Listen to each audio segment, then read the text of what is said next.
There is an invisible line that separates those who command their destiny from those who merely react to what happens to them. Carl Jung would say that this line represents the threshold between chaos and inner order. It is called personal order, the invisible architecture of the self. And after decades of observing human behavior, Jung discovered that most people live on the wrong side of that line, ruled by impulses, fears, and collective expectations rather than their own conscious will. Today, you are going to discover not only on which side you stand, but exactly how to cross to the side where your life completely belongs to you. There is a profound difference between living life and designing it. Most people live as if life were an accident happening to them, but the conscious individual, the awakened being, treats life as a sacred creation, a work of art sculpted through awareness, discipline, and vision. This distinction can be learned, not in years, but in moments of genuine awareness. Let me begin with a personal revelation that transformed the direction of my own existence. Many years ago, I awoke one morning to a terrifying realization. I was living someone else's life. My career lacked meaning. My relationships drained me. My habits sabotaged my growth, and my dreams were fading into the noise of routine. But the most frightening part was that I had no idea how I had arrived there. It was in that instant that I understood a truth that Carl Jung devoted his entire life to teaching. If you do not consciously design your life, your unconscious will do it for you. And I assure you, the design of the unconscious, shaped by fear, social pressure, and inherited beliefs, will never align with the design of your higher self. That morning, I made a decision that altered my destiny completely. I decided that from that day on, I would become the architect of my own existence, not the victim of circumstances, not the product of my past, not the reflection of others' expectations, but the conscious creator of every aspect of my life. And I want you to understand something fundamental. That same decision is available to you right now. It doesn't matter how old you are, what mistakes you've made, or what your current situation looks like. Today, you can choose to become the conscious architect of your destiny. But let me be clear. Order does not happen by accident. It does not come from reading a book or watching a video. It happens through specific choices, sustained by consistent actions. The first key to inner order is what Jung would call the principle of total control, the mastery of the inner triad: thoughts, emotions, and actions. You have complete control over these three. Everything else, people, economy, weather, the past, lies beyond your direct reach. Think about it. You cannot control what others do or say, but you can control how you interpret their behavior, how you feel about it, and how you respond. And here is the remarkable truth. When you exercise mastery over these three, you indirectly influence everything else. Right thoughts lead to right emotions. Right emotions lead to right actions, and right actions shape right results. Jung often illustrated this through the process of individuation, the inner alignment between what you think, feel, and do. When this alignment occurs, your external life reorganizes itself naturally. But most people live fragmented lives, wasting energy trying to control what lies outside while neglecting the only realm that truly belongs to them, the inner world. So ask yourself, in which areas of your life are you wasting energy trying to control what you cannot? What would happen if you redirected that same energy toward mastering your thoughts, emotions, and actions? This question leads us to the second principle, the law of conscious design.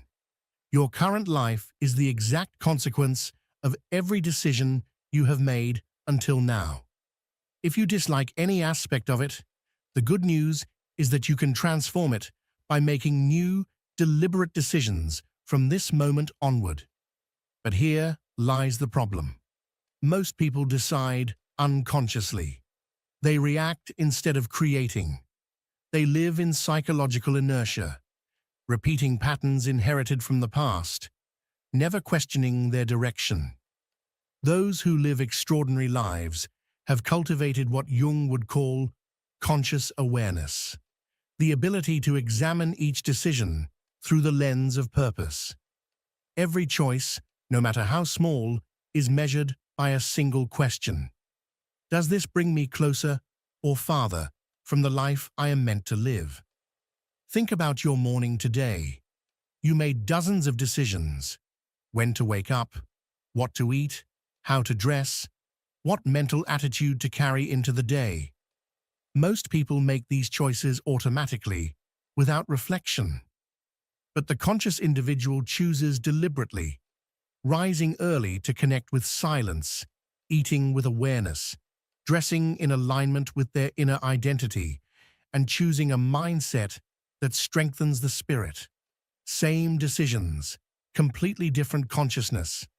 And that difference, multiplied by thousands of small moments, creates entirely different destinies. Pause for a second and reflect. How many of your choices yesterday were conscious and intentional, and how many were mechanical repetitions of habit?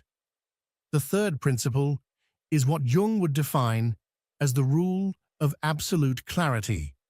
You cannot create what you cannot describe.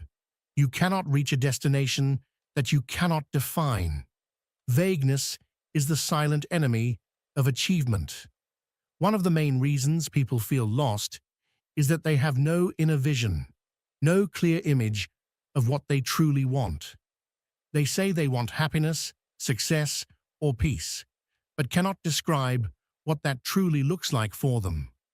The psyche responds to symbols and images. If your mind lacks a clear image of your desired life, the unconscious cannot organize reality to match it.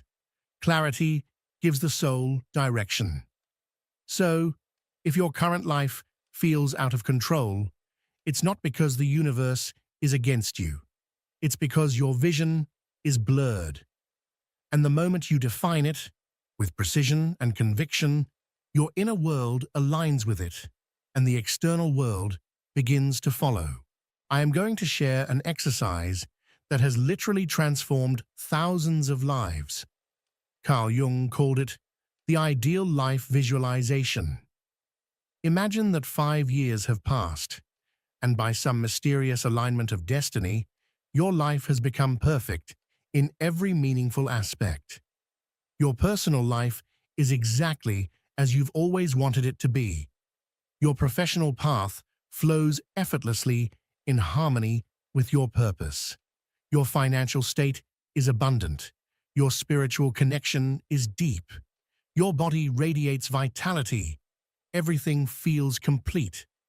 Now describe this ideal life in vivid detail, not in general terms, but with absolute precision. Where do you live? What does your typical day look like? Who do you spend your time with? What kind of work do you do? How do you feel each morning when you wake up? Be as specific as possible. Instead of saying, "I want to be successful," say, "I want to own a business that generates a specific amount of income each month, that allows me to work from home, that positively impacts the lives of others, and that gives me the freedom to travel several months a year." Why is this clarity so crucial? Because, as Jung would explain, your unconscious mind is like an inner compass, a living psychic mechanism that moves toward the images you consistently hold. Give it a clear destination, and it will begin guiding you toward it. But if your vision is vague, your unconscious will wander without direction, lost in confusion. I remember a woman who once came to one of my workshops. She was 51. Her children had grown. Her marriage had ended, and she felt completely lost. I guided her through the ideal life visualization. At first, her answers were unclear. I just want to be happy. I want to feel fulfilled. But gradually, her vision sharpened.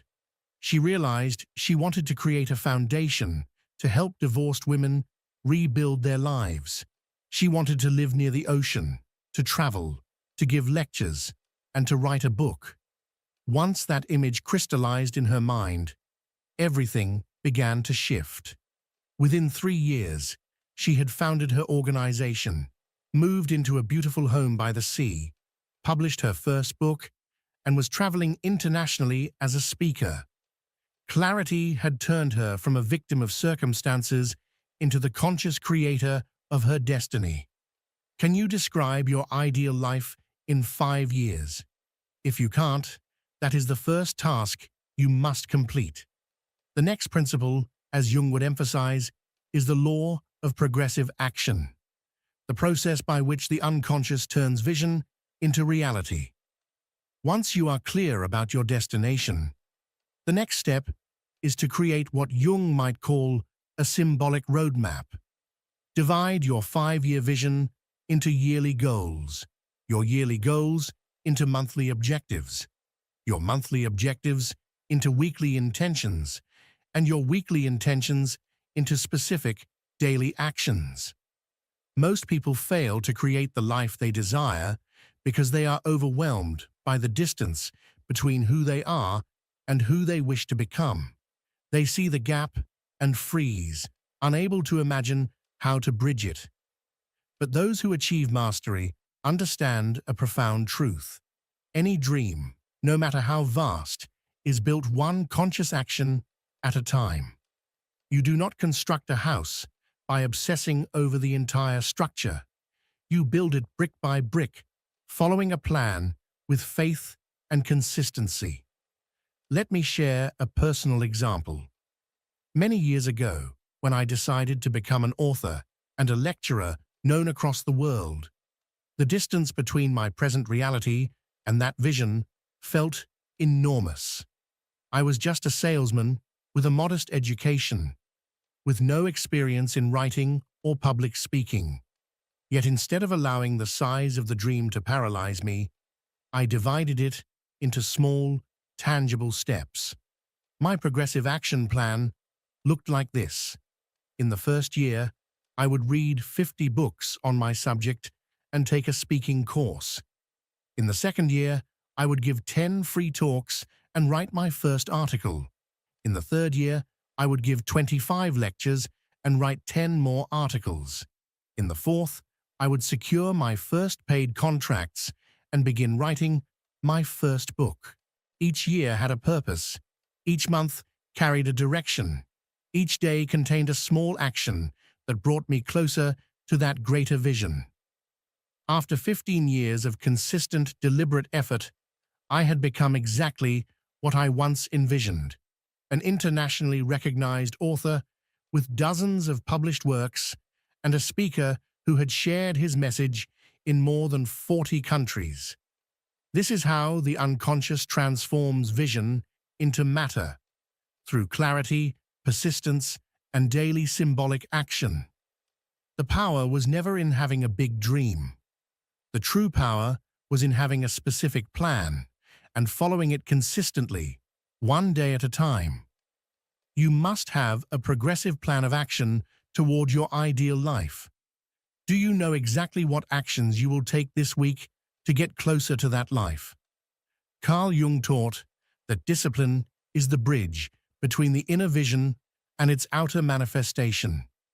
Having a brilliant plan means nothing unless you execute it with constancy. Consistent execution demands daily discipline. But let me clarify something essential. Discipline is not punishment. Discipline is freedom. It is the force that liberates you from the chaos created by the absence of order. It is what gives you the power to create the life you truly want, rather than settling for the life that simply happens to you by default. Throughout his lifetime, Jung observed countless people who achieved great success in their inner and outer worlds. All of them had one thing in common. They cultivated precise daily rituals that kept them focused on what truly mattered. Let me share a personal reflection inspired by this principle. Each morning begins before the sun rises. The early hours are sacred, a time for movement, silence, reflection, and alignment. The first hour is what Jung might have called the hour of power, where body, mind, and spirit synchronize. Exercise to awaken the body, meditation to awaken the soul, reviewing goals to awaken intention, and planning the day to align action with purpose. The morning sets the tone for the creation of reality. The following hours are dedicated to meaningful work, to the task that demands the highest energy and clarity. When the mind is still fresh, that is when creation flows. At the end of the day, reflection returns. What have I advanced toward my ideal? What needs refinement tomorrow? The power of this cycle lies not in its complexity, but in its consistency. Decades of repetition transform it into something extraordinary. But this is not about copying another's routine. It is about crafting one that resonates with your own rhythm, a routine that nurtures your body, strengthens your mind, and connects your spirit with purpose. Ask yourself, what daily habit, if practiced consistently for the next 5 years, would completely transform your life? Jung would remind you that transformation is not an event, but a process of daily alignment between your inner image and your outer actions. The next principle is what he referred to, in essence, as the law of absolute personal responsibility. This might be the most powerful and difficult truth for the ego to accept. You are 100% responsible for everything that happens in your life. At first, this may sound harsh, even unfair. You might think, but there are things that happen to me that were not my fault. And yes, there are forces beyond your control. Events, people, circumstances. But here lies the essential distinction. While you cannot always control what happens to you, you can always control how you respond. And that response defines your experience and your destiny. When you accept complete personal responsibility, you reclaim absolute personal power. Every time you blame the world, other people, or your past, you surrender your power to them. But when you take full ownership of your reality, you take back the authority to transform it.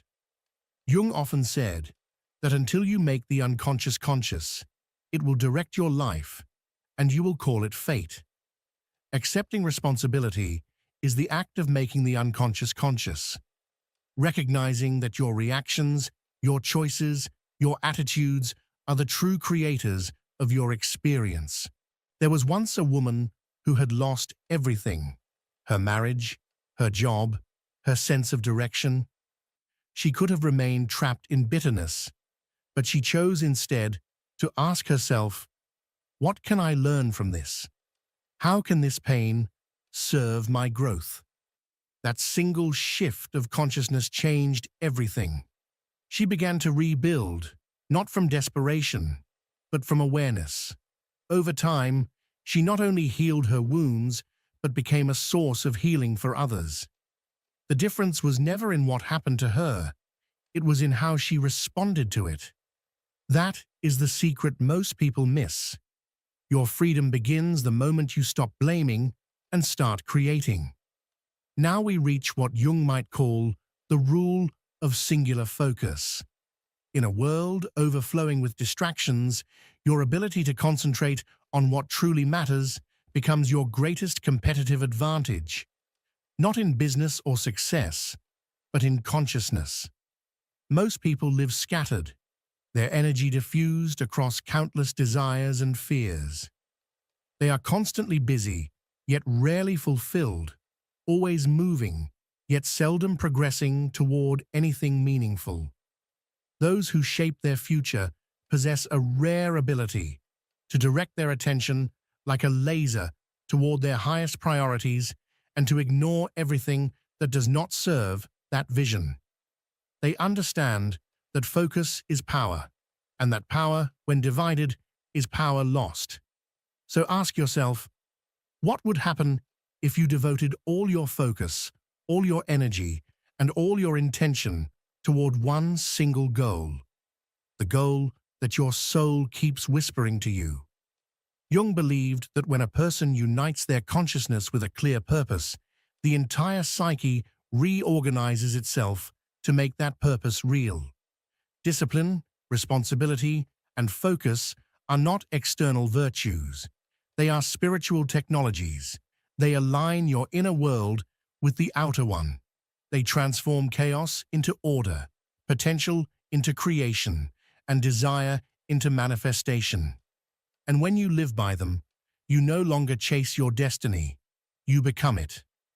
I'm going to teach you a technique that completely transformed my productivity and effectiveness.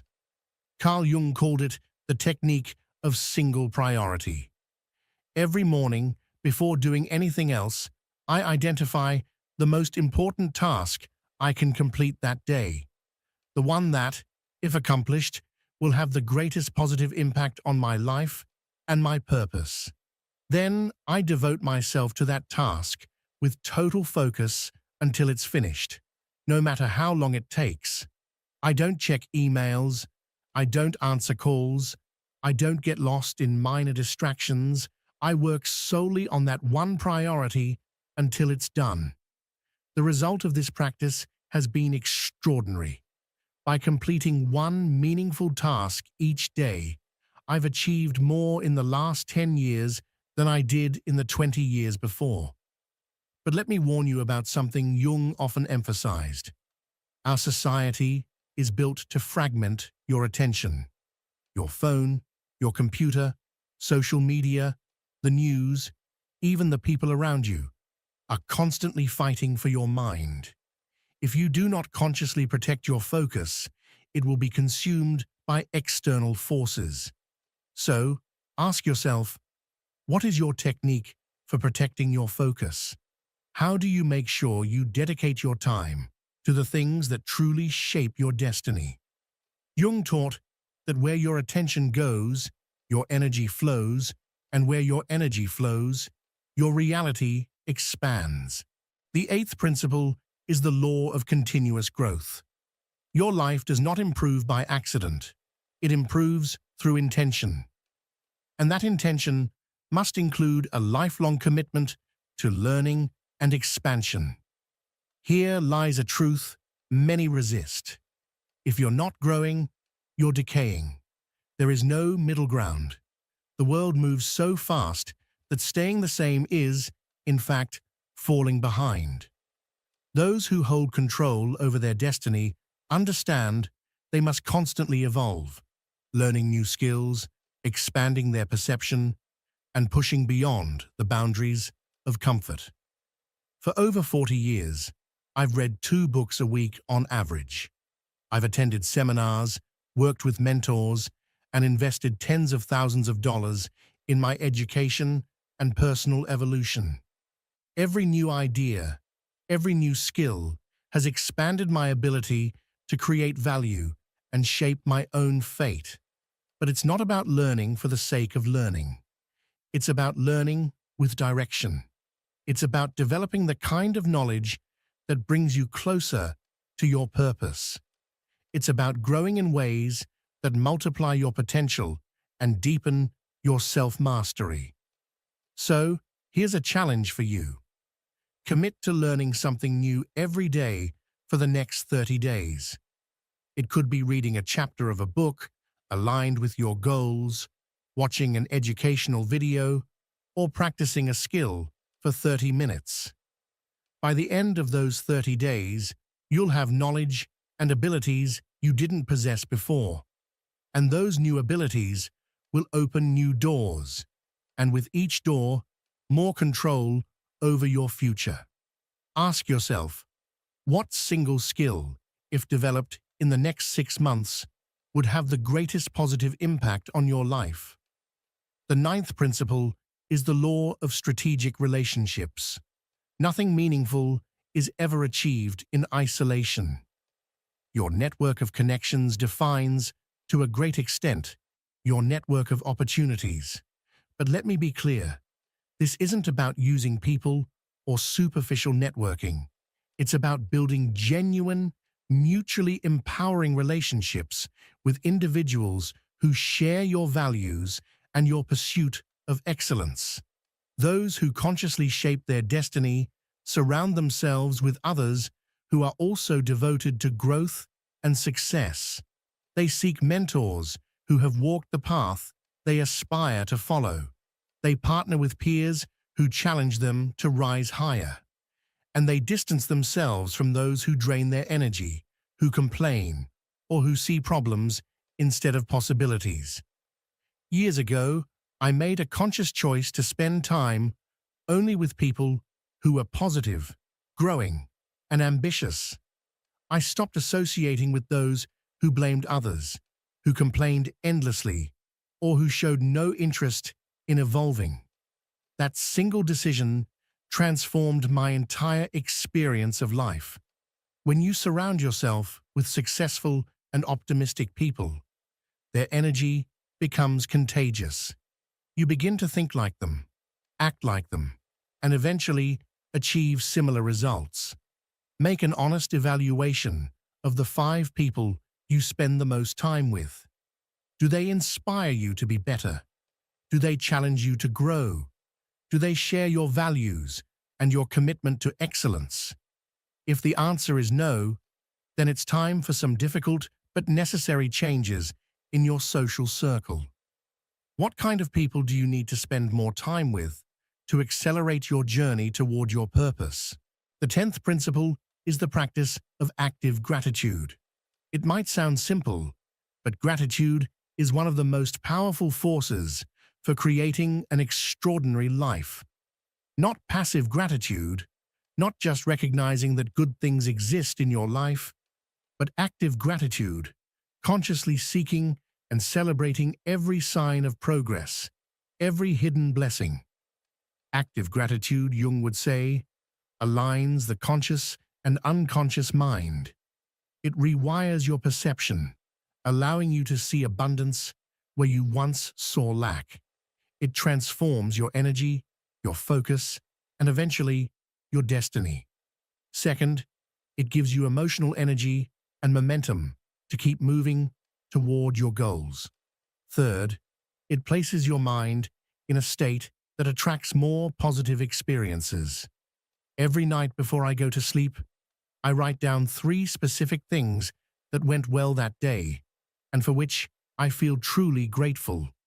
Not vague things like my family or my health, but very concrete ones, like the productive conversation I had with my editor this morning, or the deep sense of satisfaction I felt after finishing my workout. This simple practice has reprogrammed my subconscious mind to constantly seek evidence of progress and success. As a result, I see opportunities where others see problems. I see possibilities where others only see limits. Carl Jung taught that gratitude opens a hidden channel between the conscious and the unconscious. When you intentionally direct your attention toward what is working, your psyche begins to align with that energy.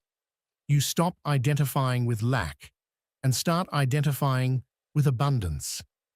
Imagine starting each day by consciously remembering all the good that already exists in your life. How would that shift your energy? How would it reshape the lens through which you perceive reality? Now I want to speak to you about something critical. Everything we've discussed so far are proven principles that work, but they only work if you apply them. Knowledge without application is nothing more than intellectual entertainment. The difference between those who truly transform their lives and those who merely consume information lies in implementation. You can read every book in the world, watch every video, attend every seminar, but if you don't take specific and consistent action, nothing will change. So this is your moment of decision. Will you be someone who just absorbs information, or will you become someone who uses it to create transformation? If you choose transformation, here's exactly what you must do. First, before the day ends, complete your ideal life exercise. Describe in vivid detail how you want your life to look 5 years from now. Second, create a progressive action plan. Break your 5-year vision into yearly, monthly, weekly, and daily goals. Third, design your daily routine to include time dedicated to your highest priorities. Fourth, identify the 3 most negative people in your current life and begin to limit your contact with them.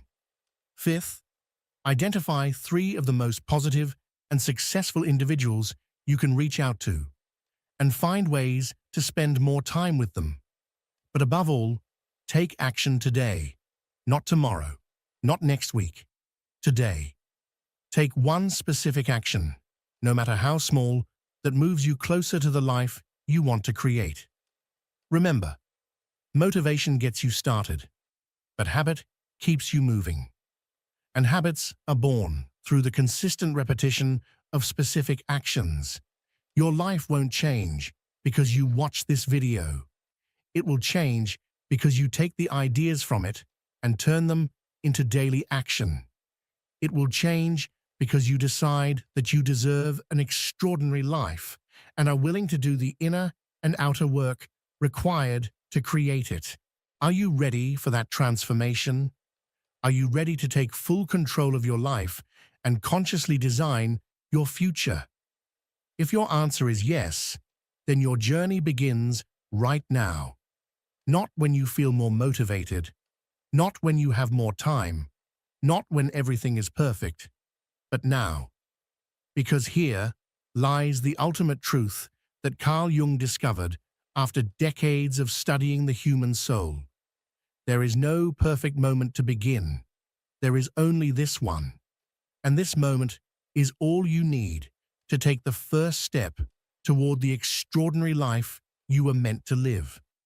If this message has resonated with you, if you felt even a spark of inspiration or clarity, share it with someone who might need it, someone struggling to take control of their own path. Sometimes all a person needs is to know that a better way exists, and subscribe to this channel to keep receiving the tools and principles that will help you reach your highest potential.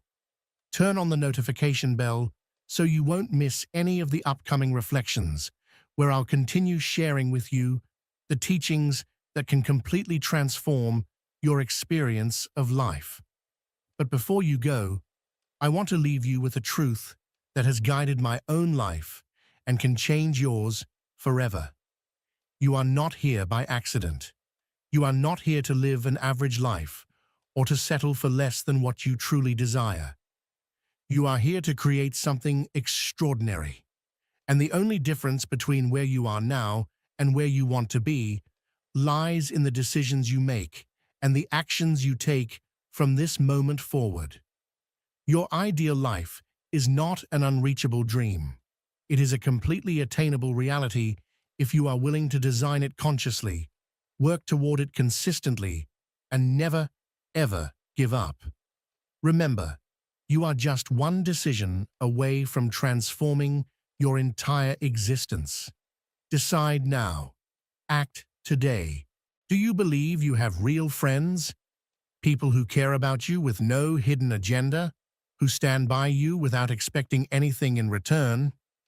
Carl Jung, the Swiss psychiatrist who revolutionized the world of psychology, made a discovery that could completely shatter everything you think you know about your relationships.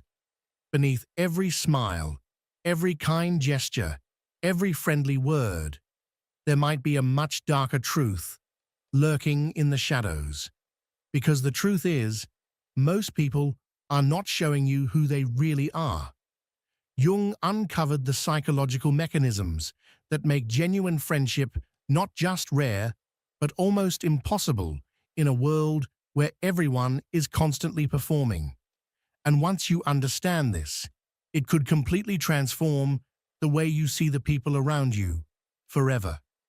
But before we dive deeper, I want you to pause for a moment and write this sentence in the comments. I prefer the truth over a fake friendship. This way, we'll know how many are truly ready to face reality without filters. Let's begin with what Jung called the persona, the mask we all wear. Picture this. Every morning, without even realizing it, you put on an invisible mask. It's not made of fabric or plastic, but it weighs heavier than any physical armor you could wear. It's crafted from the expectations of others, the social rules you were taught as a child, and the desperate need to belong, to be accepted, to be liked, to be normal. Carl Jung called this mask the persona. But here's the disturbing part. Most people never take it off, not even when they're alone. Since childhood, we are trained to adapt, to smile when we don't feel like it, to stay silent about our thoughts, to avoid discomfort, to display what others want to see rather than what we truly feel. We are taught to survive by conforming, not by being ourselves. And this is how the persona is born. A borrowed identity, shaped by everything except authenticity. It is molded to help us fit in, to keep us safe from judgment and rejection. But over time, something terrifying happens. We forget where the mask ends and where our true self begins. Jung observed that we don't wear just one mask. We wear many. One for work, one for family, one for friends, even one for ourselves when we look in the mirror. And what happens when all of these versions are twisted by fear? Fear of being rejected, fear of not being enough, fear of being seen. We become strangers to ourselves, always acting, always adjusting. But if you're always performing, who actually knows the real you? More importantly, who are you allowing to be loved? Because if someone loves you, do they really love you? Or do they love the character you've been playing? Jung identified a dangerous phenomenon that occurs when we become too attached to our mask. He called it persona inflation. It's the moment when we no longer know the difference between who we appear to be and who we truly are. And this not only destroys our authenticity, it poisons our relationships. Because when you're not showing up as yourself, and neither is the other person, then what kind of relationship do you actually have? It's not real connection. It's not love. It's a performance, a dance between masks, a fragile alliance built not on truth, but on mutual survival. Relationships where we pretend to offer support, to show empathy, to stay loyal, not because we truly feel those things, but because we're terrified of losing the role we've learned to play. And this is the real tragedy. When you build connections based on your persona, any attempt to reveal your authentic self becomes dangerous. Taking off the mask feels like surrendering control. You become exposed, vulnerable, and that terrifies us. That's why so many friendships, so many relationships fall apart when one person begins to change, when they start to show up as who they truly are. The other person isn't ready. They fell in love with the mask, not the soul behind it. This inflation of the persona creates what Jung described as soul disconnection, a haunting sense of emptiness, a profound loneliness. Even when you're surrounded by people, laughing, talking, sharing, you feel invisible because you're not really seen, and they're not really showing up either. Social media is a modern reflection of this. Perfectly curated profiles, edited photos, quotes and captions carefully chosen to appeal. People acting out idealized versions of themselves, constantly chasing validation. But behind every post is the same quiet desperation. No one knows who I am, and I'm not even sure I do either. Now, Jung didn't say we should destroy the persona completely. He understood it was necessary to function in society. What he warned us about was identifying with it, becoming it. He urged us to use the mask consciously, to be aware when we are performing and when we are being real, and above all, to have the courage to take it off when it truly matters, because real friendship, real love, can only begin when someone sees you completely unfiltered, without defenses, without pretenses, and chooses to stay. That's when you know it's real. Now let's move into the next layer of Jung's teachings, the shadow, the parts of yourself you hide, even from yourself. It's not an external demon. It's not an enemy. It's a part of you, one you didn't consciously choose, but one that has lived within you for as long as you can remember. It's the accumulation of all that you were told not to be, everything you believed you had to hide to be loved, accepted, and validated. This part of you, often feared or ignored, isn't just made up of flaws or dark impulses. It's also formed by your repressed emotions, your silenced truths, your forbidden desires, and even your forgotten talents. This is what Carl Jung called the shadow. Not a monster, but the hidden self. It is constructed from all the pieces of you that didn't fit into the image you thought you had to present to the world in order to belong. You were likely taught to be strong, so you buried your vulnerability. You were praised for being selfless, so you denied your own needs. You were conditioned to be correct, so you suppressed your deepest desires. And over time, without realizing it, you banished entire aspects of yourself into the basement of your psyche, as if you could erase them simply by refusing to look. But Jung taught a fundamental truth. What you do not integrate, you project. In other words, what you refuse to accept within yourself, you will inevitably encounter and often despise in others. That judgment you cast, it often has less to do with the world and more to do with the parts of yourself you've disowned. Maybe you get irritated when a friend seems self-centered or talks about themselves too much, but deep down, there might be a part of you that also longs to put yourself first for once, but you've forbidden yourself from doing so. Maybe someone's intense emotions make you uncomfortable, but maybe that's because you've been taught to deny your own emotional depth. And when you admire someone who lives authentically, who speaks freely, acts boldly, and isn't afraid to be seen, what you're really seeing is a reflection of the version of yourself you haven't dared to become. The shadow acts like a broken mirror. You don't perceive others as they truly are. You see them filtered through the lens of your unhealed wounds and your internal rejections. This distortion seeps into your most important relationships, your friendships, your partnerships, your family ties. When you haven't learned to embrace your own shadow, you won't be able to tolerate it in others either. And that's where the poison begins. You start to judge. You subtly reject. You unconsciously try to reshape others so that they conform to the version of reality you can emotionally handle. You might say you accept someone, but in truth, it's a conditional acceptance. I accept you, but only if you hide that part of you that reminds me of what I've buried within myself.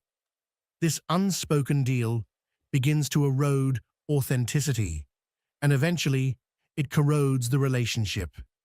Here lies the most unsettling truth of all. If you haven't integrated your shadow, You cannot experience true intimacy with anyone, because real intimacy is only possible in the presence of truth.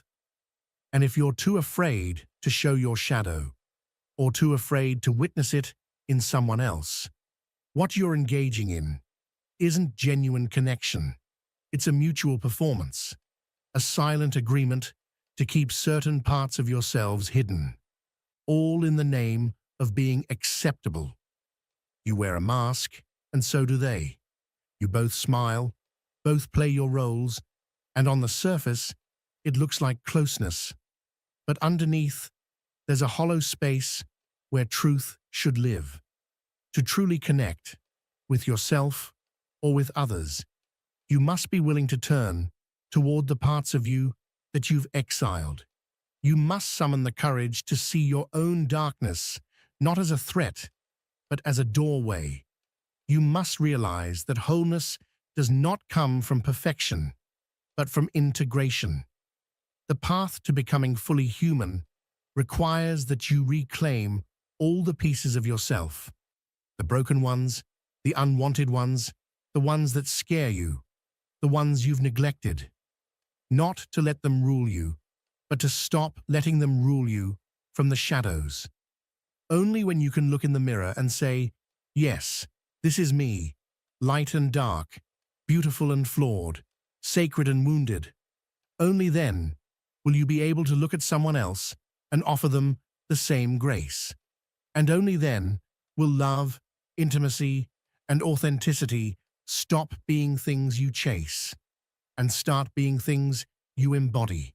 Jung used to say that the shadow is 90% gold. What does that mean? It means that in that dark part of ourselves, there aren't just wounds. There are also dormant powers, repressed creativity, denied courage, and hidden passions. Integrating the shadow doesn't mean becoming darker. It means becoming more whole. It means no longer projecting, no longer rejecting, no longer needing relationships to shield you from the mirror, and instead beginning to create connections that help you see yourself clearly. This is difficult because the shadow isn't integrated through logic, but through brutal honesty, through the courage to say, yes, I too can be selfish. I too feel envy. I too have lied. I've failed. I've felt what I wasn't supposed to feel. And once you do that, the shadow no longer controls you from behind the scenes. That's when something magical happens. You start seeing others with compassion. You no longer need them to be perfect. Their truth no longer frightens you because yours is finally at peace. And then, at last, a real friendship can form. One where both of you stop acting, where the masks drop and the shadows don't scare you anymore. They bring you closer together. Section 3. The collective unconscious. You are not as free as you think. Carl Jung didn't just show us that we wear masks and carry shadows. He went further. He dared to challenge the idea that our decisions are truly our own. He discovered something that, if you truly understand it, might make you question your entire life. Many of your ideas, emotions, and most intimate choices do not come from you. They come from something far bigger. He called it the collective unconscious, a deep layer of the human psyche that is not individual but shared by all humanity. It is a universal structure that lives inside you, inside me, and inside everyone. Regardless of culture, history, or personality, this collective unconscious is filled with archetypes, universal symbolic patterns that have existed since the beginning of human consciousness. The hero, the mother, the sage, the rebel, the martyr, the traitor, the wounded child, the shadow, the guide. These are figures we don't just see in myths or movies, but also project onto the people around us every day without realizing it. Yes, even onto your friendships. Have you never wondered why you always end up being the protector among your friends, or why you surround yourself with people who need saving. Have you never noticed how you keep repeating the same patterns, attracting the same types of people, even if the faces change? That's no coincidence. It's the collective unconscious acting through you, following a script you didn't write, but that you perform every day. You're drawn to certain people, not because of who they truly are, but because of the archetype they represent to your unconscious. The friend you admire because they seem to have all the answers is fulfilling the role of the sage. The friend you always have to take care of might be your symbolic mother or your wounded inner child, and the person who makes you feel small or not enough. Maybe they embody the archetype of the rival, the judge, or even your own projected shadow. And here lies the danger. We think we love the other person, but often we're just in love with the unconscious story that person triggers in us. What we feel isn't a deep connection with their true self, but a kind of emotional hypnosis led by archetypal forces we don't understand. That's not freedom. That's not intimacy. That's ancestral programming. A silent choreography of invisible roles passed down through generations, masked as genuine connection. And unless we become aware of this, we remain trapped. We'll keep believing we choose freely who enters our lives, when in truth, we're just filling inner voids with human symbols. We'll keep calling friendship what is nothing more than a recycled script. And perhaps the saddest part, mistaking attachment for connection, routine for love, role for presence. Jung once said, the goal wasn't to destroy archetypes because they're an essential part of human experience, but to recognize them, bring them into consciousness, stop acting on autopilot, and start asking with honesty, what story am I recreating with this person? What part of me is projecting this bond? Am I truly seeing them? Or am I seeing a character I need to maintain my identity? When these questions arise, something shifts. The spell breaks. The relationship stops being an unconscious play and begins to hold the potential for truth. Because only when we stop performing can we truly meet. Only when we release the archetype does the real person appear. And only when we stop chasing what our unconscious craves compulsively can we start building relationships that are free, conscious, and authentic. True emotional freedom isn't about doing whatever you want. It's about understanding why you want it in the first place. And once you realize where your choices come from, you'll start surrounding yourself with people, not out of need, not out of habit, not out of lack, but because of presence, because of real resonance. And that, believe me, is rare. But when you find it, you'll know. Section 4. The original wound. The void we project onto others. Have you ever wondered why you feel instantly connected to certain people? Why you grow attached so quickly to someone you barely know? Why it hurts so much when someone ignores you or doesn't treat you the way you hoped? Carl Jung had a powerful and painful answer. Many of our relationships aren't conscious bonds. They're unconscious attempts to heal emotional wounds rooted in childhood. A wound we all carry, yet few dare to face. He called it the original wound. It's formed during the earliest years of life. It doesn't always come from visible trauma. It can stem from something as seemingly small but deeply impactful as not being looked at with real attention, not being heard when you needed it most, not feeling like your presence truly mattered. Maybe your family was functional, but emotionally distant. Maybe you grew up believing that in order to be loved, you had to behave, please others, or perform well. Maybe you had to grow up too fast and learn to be strong because you had no other choice. And in the midst of all that, your emotional self broke quietly and created a void. That silent feeling that something is missing inside you. Something you hope another person will come along and fill. That's when the distortion begins, because that emptiness longs to be completed, and it does so by projecting outward. Without realizing it, you begin to see your friends not as real individuals, but as mirrors meant to reflect what you never received. You expect them to care for you because no one ever did.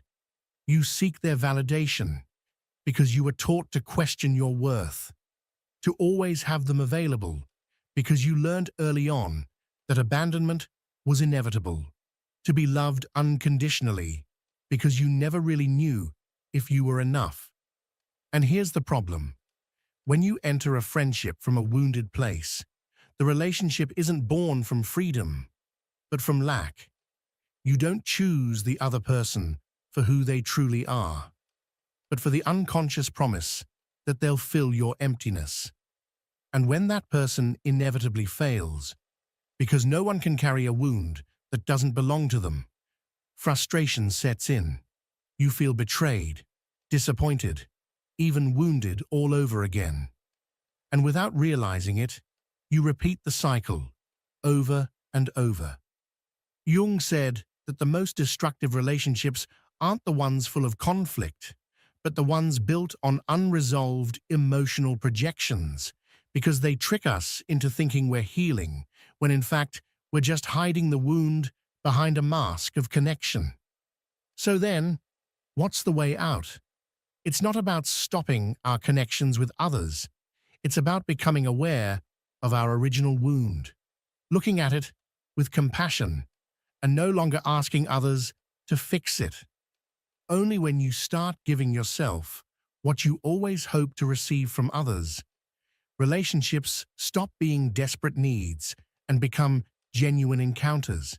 Encounters between whole beings, not between broken halves using each other to avoid the void. And when you get to that point, something changes forever. You no longer feel abandoned when someone walks away because you're no longer expecting anyone else to save you. It doesn't hurt as much when someone doesn't understand you because you've learned to truly listen to yourself. You no longer beg for attention because you've become your own home. Jung wasn't a pessimist. He never said that we couldn't have true connections. What he said is that the only way to achieve them is from a place of inner wholeness, from self-love that doesn't rely on another to feel complete, from the awareness that no one came to rescue us, and that this truth is not a tragedy, but a liberation. Because only when we stop projecting our wounds onto others can we truly see them for who they are. And only when we let go of the need to be completed can we truly love in freedom. Now let's talk about the collective shadow. Why does everyone pretend to be good? Have you ever felt like you're surrounded by people trying too hard to seem kind, overly positive, overly correct, overly empathetic, and yet something in you senses tension behind that perfect smile? Carl Jung warned that when many people repress the same dark aspects at the same time, what emerges is not harmony, but a more dangerous form of hypocrisy, the collective shadow. The individual shadow is already complex, but when repression becomes collective, it turns into culture, into morality, into ideology. It becomes invisible, but it shapes everything we feel, say, and do. We live in a society obsessed with toxic positivity. We're told, don't get angry, be grateful, be light, don't judge, focus on the good. But no one teaches us what to do with what we actually feel. The rage, the envy, the exhaustion, the frustration, the fear. So what do we do with it? We hide it. We deny it. And when we can no longer hold it in, we project it outward. That's where emotional witch hunts are born. That's where cancellation starts. The mass hatred towards someone who broke the rules of what's acceptable.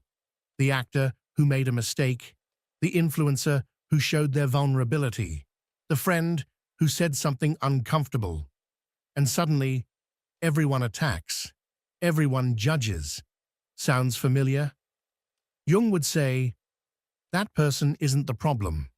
They're just expressing out loud what everyone else is silently suppressing. The collective shadow operates like an invisible web of judgment and repression. It rejects deviation, refuses the unfamiliar, and denies what's real. What's most unsettling is that we all contribute to it, even unintentionally. Every time you were kind when you wanted to scream. Every time you pretended everything was fine just to avoid discomfort. Every time you silenced your truth to feel accepted. You were feeding the collective shadow. This dynamic builds a social atmosphere where authenticity becomes dangerous. Being honest is seen as being difficult. Showing emotions is labeled weakness. Not fitting the mold means exclusion. So how can real friendships ever grow in a world where being true is punished? The answer is painful. They can't. Because in that world, no one is truly seen. Everyone plays a part. And if no one is showing up as themselves, who are you connecting with? The person or their socially approved mask? The cost of belonging to a collective shadow is losing yourself. And Jung understood this well. Only those who dare to break that silent agreement, the one that says you must always pretend to be good, can ever form genuine connections. Section 6. Individuation. The path to real relationships. Now, if everything above sounds grim, Jung also offered a way out. It isn't easy or quick, but it is possible. He called it the process of individuation, and it may be one of the deepest journeys a human being can take. To individuate is to become yourself, to stop being what others expect, to stop acting from the wound, to stop living to play a role, and begin living from authenticity. In this journey, little by little, one integrates the persona, the mask, by recognizing when and why it appears. Then, one embraces the shadow by accepting the most uncomfortable, raw parts of oneself.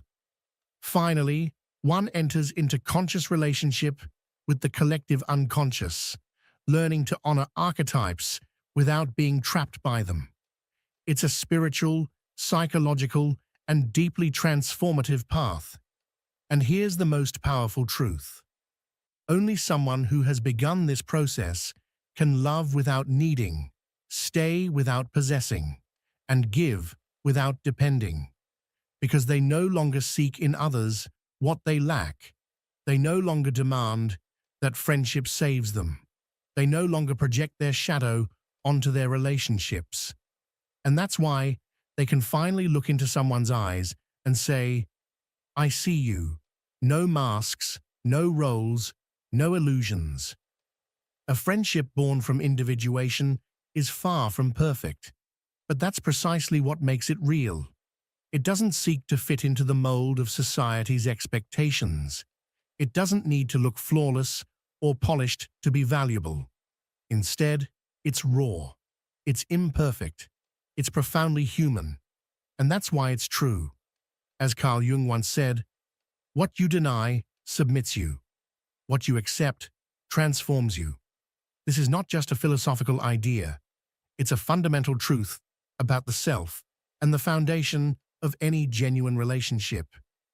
Individuation is not about becoming someone else.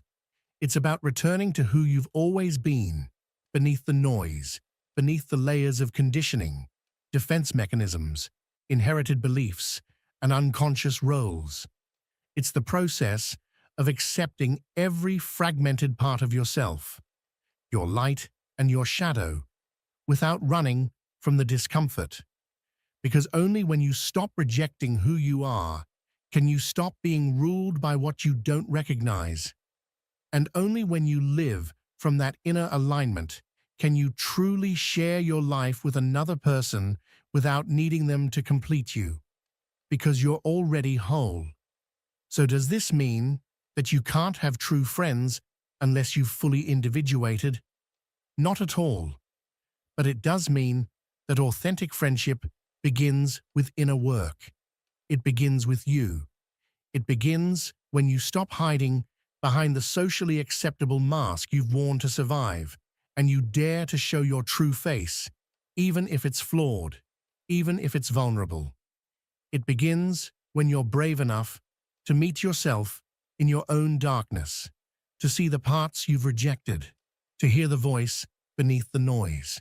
True friendship can only exist when both people are willing to be honest, not just with each other, but with themselves, when they've looked in the mirror without flinching, when they've recognized their projections and taken back their power, when they no longer look to others to fill their inner void, but to simply walk beside them. So the real question is, how much of yourself do you allow others to see? How much of your truth shows up in your connections?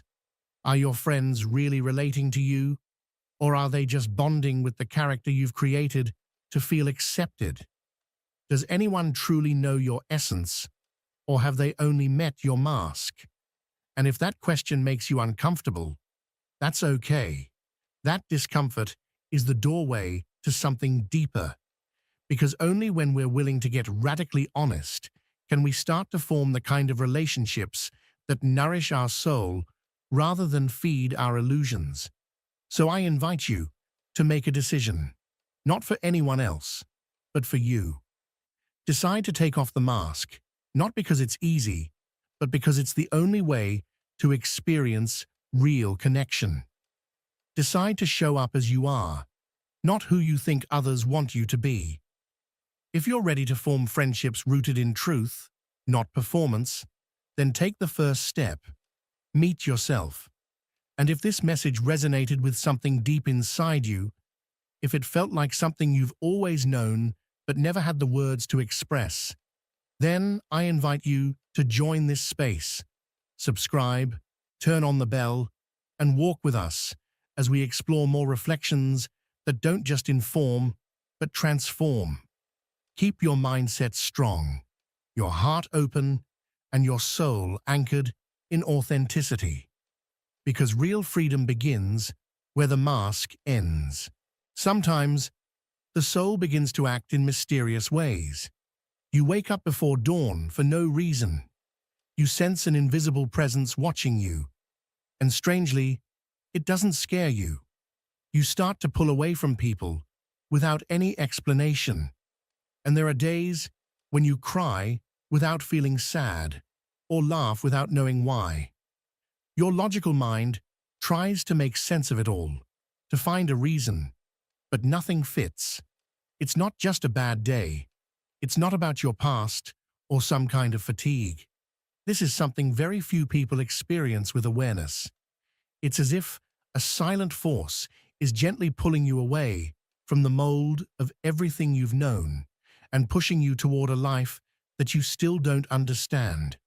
There are no warnings, no instructions, just scattered signs, emotions that grow more intense, and a quiet voice inside that says, trust, even if you don't know what in. This isn't something you can learn from books. It's not taught in spiritual retreats or spoken aloud in conversations, because what ascending souls go through has no name, yet it changes everything. First, your identity begins to crumble, then your relationships, and finally, your entire perception of reality. Nothing feels the same anymore, and neither do you. That's when the silence comes. Not the kind of silence shaped by your environment, but a silence born from the rupture inside you. You become more selective, more aware of what enters and leaves your energy. You can no longer stand meaningless conversations. You feel a deep discomfort in spaces where you can't be your true self. And you begin to realize that many of your old relationships were built on versions of you that no longer exist. This isn't loneliness, it's purification. Because when the soul ascends, it doesn't crave company, it craves truth. And so the first thing it does is strip you of everything you're not. Strangely, no one notices from the outside. You still wear the same clothes, speak with the same voice, carry the same mannerisms. But inside, you no longer belong to the world that surrounds you. Your intuition sharpens, not because you seek it out or train it. It simply happens. You begin to sense when someone is lying without hearing a word. You detect heavy energy in places where you once laughed. You start predicting little things that used to go unnoticed. All of this is part of the same process. This subtle, yet irreversible transformation. Ascending souls don't just face external trials. They undergo the slow dissolution of everything they once clung to with certainty. And in that unraveling, something is revealed. Something you never knew you had. A strength that doesn't roar, but never breaks. In the midst of that invisible transition, a different kind of emptiness appears. Not the emptiness of someone who has lost, but the emptiness of someone who is being rebuilt from another dimension. You begin to let go of promises that no longer reflect who you are, ideals that only exhausted you, and the constant need to be understood by everyone. You begin to realize that understanding yourself is far more valuable than any external validation. Your body notices it too. It responds differently. Sometimes it sleeps longer than usual. Other times, it barely needs sleep at all. At times, it craves the fullness of life. At others, all it longs for is silence. It's as if your very cells are being reprogrammed to inhabit a more subtle reality. And without seeking it, your sensitivity becomes a kind of radar. You can read unspoken emotions, perceive intentions before they're acted upon, and feel overwhelmed just by someone's gaze. It's exhausting, yes, but it's also a privilege, because you're not falling, you're rising, and every sensation that challenges your old identity is a clue, a message, a sign that your soul is crossing a threshold that words cannot describe. There are no medals for this, no applause, because hardly anyone knows, hardly anyone sees. Only those who are living it understand that this stage can't be explained. It can only be lived. And as you keep walking, without maps, without certainty, something inside of you slowly begins to settle. It's not that the pain disappears, it's that it stops hurting in the same way. It's not that you suddenly understand everything. It's that you learn not to need all the answers. The ascending soul doesn't seek to control. It seeks to align. It doesn't force its rhythm. It listens for the rhythm of the universe. And over time, without realizing it, you begin to attract different experiences, deeper, more truthful, more aligned. People who recognize you without needing masks, situations that seem designed to help you grow, and synchronicities that confirm what your intuition already knew. The path doesn't get easier, but you do. You become lighter, more real, more you. You stop fighting to be understood. You no longer beg to be chosen. You no longer force your presence into spaces where your light makes others uncomfortable. Because now you understand. The soul that ascends doesn't rise like a balloon. It sheds like a snake shedding its skin. And each layer you leave behind carries the story of a version of you that no longer needs to be repeated. Your ascension is not a destination. It's a frequency. It's not something you reach one day, but something you tune into. And when your energy rises to that level, everything that no longer aligns with your soul begins to fall away on its own. People, thoughts, habits, and situations that once felt essential suddenly lose their grip on you. There is no grand announcement, no dramatic farewell, just a subtle shift. And with it, your priorities change without warning. What once carried weight no longer burdens you. What once caused pain now brings wisdom. And what once defined you becomes a distant memory, left behind without resistance or longing. You begin to love differently, not from fear or lack, but from presence. There is no more desperation, no more anxious attachment, no more frantic pursuit of someone else's validation. You love from a place of abundance, of quiet knowing, because now you understand that what is truly yours will never leave, and what departs simply no longer vibrates at your level. You stop holding on so tightly. You trust, you allow, and through that surrender, you become more anchored in the present moment. Every word you speak, every glance you give, every silence you hold, suddenly carries a depth that was once invisible to you.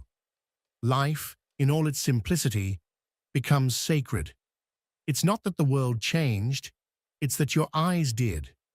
You begin to see through the lens of the soul. Not because those truths weren't always there, but because you were not yet ready to receive them.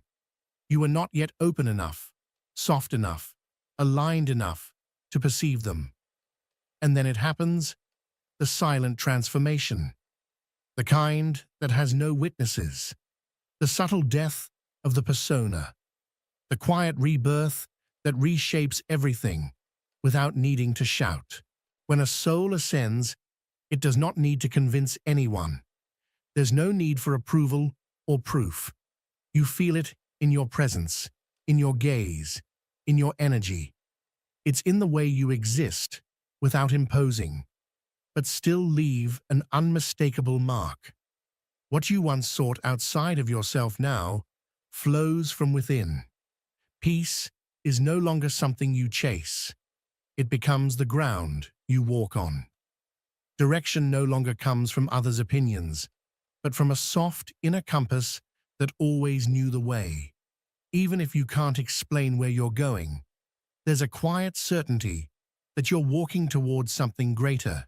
You stop needing answers. You stop running from discomfort. You no longer beg life to make sense.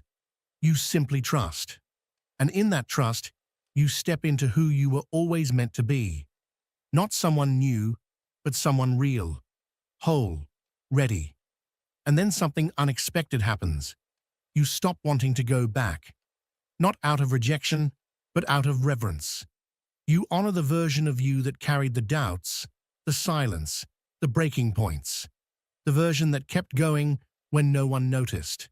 That version was the bridge. And now, standing here, breathing differently, more deeply, more slowly, you feel it. Each breath connects you to something beyond this moment, beyond this body, beyond this dimension. You no longer need everyone to understand. You stop explaining. You stop apologizing for your sensitivity, for the way you see life, for the intensity with which you feel things others barely notice. Because now you know, this isn't a phase, this is a threshold, a new way of existing on Earth without severing your connection to the sky. You don't look for signs outside anymore. You listen to the ones within, and you realize that every disruption, every loss, every heartbreak was a loving preparation. Each crack in your being was a doorway, a divine initiation that brought you here, where you no longer react from the wound, but respond from awareness. Ascending souls are not defined by what they achieve, but by what they endure in silence, by all they release, by all they transmute inside themselves while the world continues, unaware of the inner revolutions taking place. And still, they stay. They don't give up. They don't grow cold. They don't become bitter. They become light. And then something magical happens. Life begins to return pieces of you that were once forgotten, not as they were, not wrapped in pain or nostalgia, but softened, transformed, as if the universe is quietly thanking you for never giving up on yourself. You begin to notice beauty in the unseen, joy in simplicity, meaning in the spaces that once felt empty, not because the world has changed, but because now you see it differently. You no longer walk to arrive. Walking itself becomes the experience. You no longer seek healing. You understand that the wound was a teacher. You no longer strive to be worthy, because now you know your very existence is enough. And that feeling, that sensation blooming quietly in your chest, the one you can't quite name but feels like home, that is the beginning of a new chapter. A chapter where you no longer need protection, because you have become your own safe place. A chapter where promises are no longer necessary, because you trust the integrity of your own path. A chapter where intuition speaks louder than external noise. This quiet, unglamorous, deeply sacred transformation is real ascension. Invisible to many, but undeniable to those who feel it. And even if no one sees it from the outside, you do. You feel it. You notice that you no longer belong in the spaces you used to force yourself into. Your silence no longer feels like emptiness. It feels like a sanctuary. The way you look at people has changed. You no longer see their masks. You see their essence. You're no longer drawn to what sparkles. You are moved by what's real. You no longer need to prove your worth, because now, at last, you embody it. And in the midst of this inner rebirth, something stirs deep within you, something that shakes you to your core. You begin to understand a truth you had never fully grasped before. True ascension is not about escaping the world.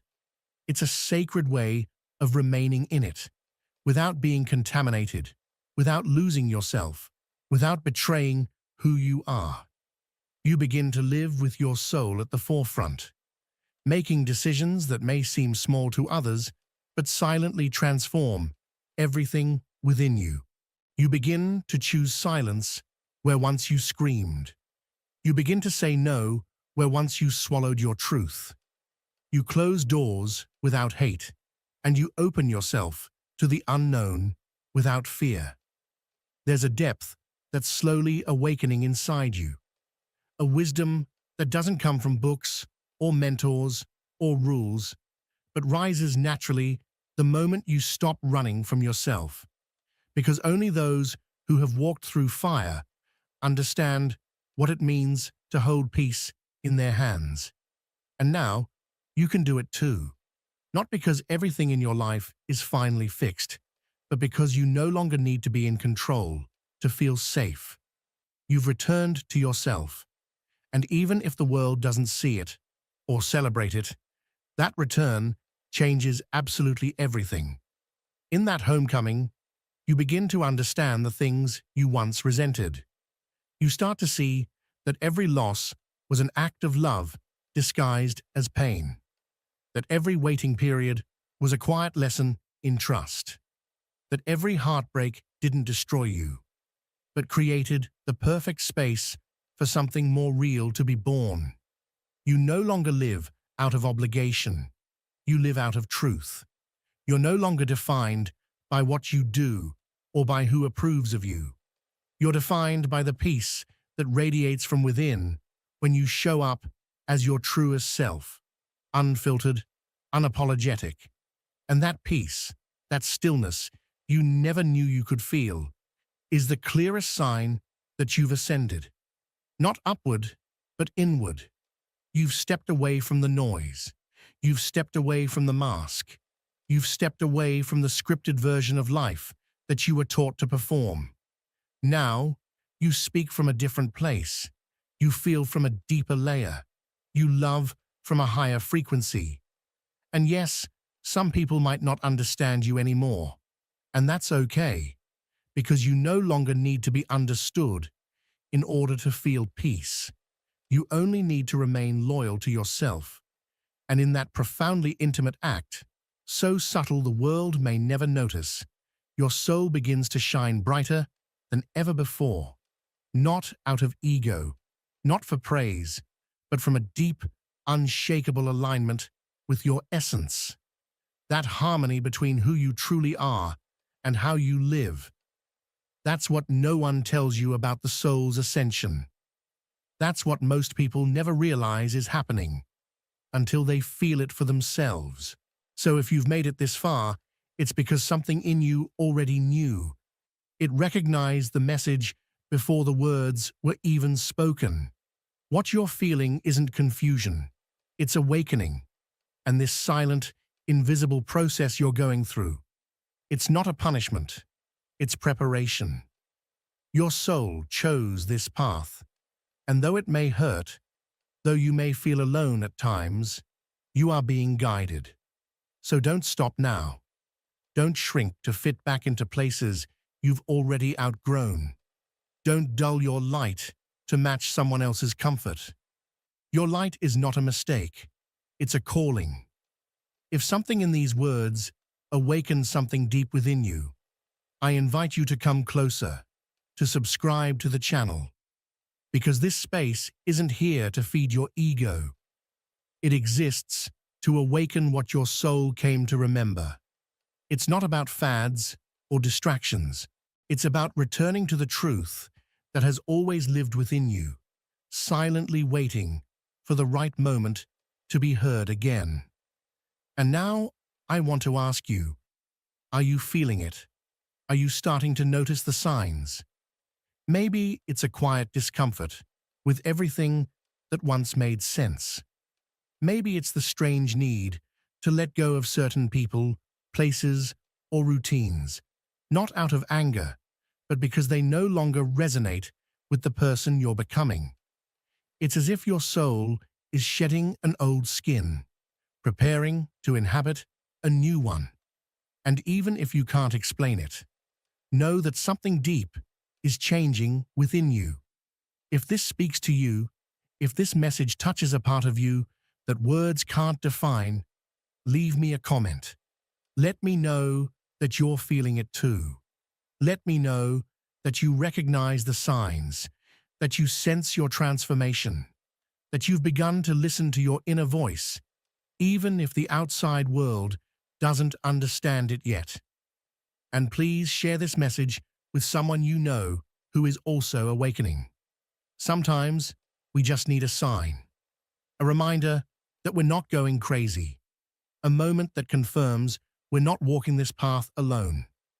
Because we're not you. Thank you for being here. Thank you for feeling so deeply. Thank you for trusting the strength of your soul, even when it takes you away from the familiar. That courage, that willingness to keep walking when the path isn't clear. That's what awakening is all about, and you are achieving it. So keep listening, keep remembering, keep choosing your soul, again and again.